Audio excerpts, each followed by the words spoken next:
अगर आप भी चाहते हैं आर के शर्मा का ऑडियो वीडियो सबसे पहले आप तक पहुंचे, तो लाल बटन को दबाकर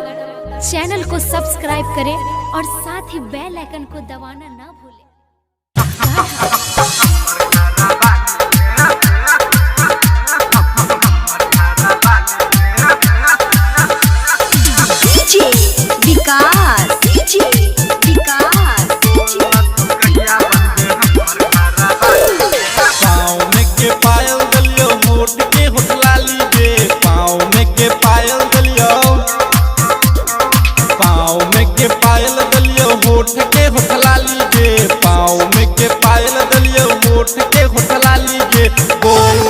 हमर घर वाली के बोल तू कहिया बनबे हमर घर वाली के पाँव में के पायल दलियो होठ के होठला लीजे पाँव में के पायल दलियो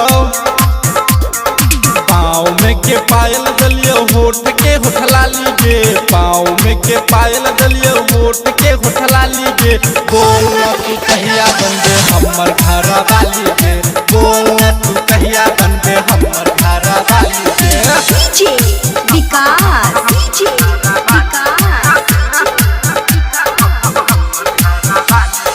मटियार कला सीतामढ़ी मटियार कला सीतामढ़ी जे कहले से कलियो कलियो होटक लाली के कैला तू शर्मा से हमरा भैया के साली के जे कहले से कलियो कलियो होटक लाली के कैला तू शर्मा से हमरा भैया के साली के आइब जो नहीं जो ना तू साली हाली के आइब जो नहीं जो ना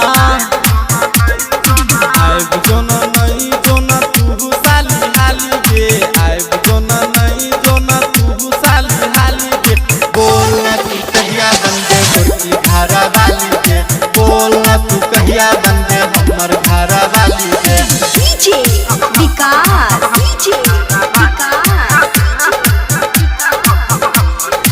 मटियार कला सीतामढ़ी मटियार कला सीतामढ़ी जाने छियो करे छी रतिया के खेल गे मुकेशवा के कैला तू बनल छेरा खेल गे जाने छियो करे छी रतिया के खेल गे मुकेशवा के कैला तू बनल छेरा खेल गे आके रमेश तोहर देखो सब खेल गे आके रमेश तोहर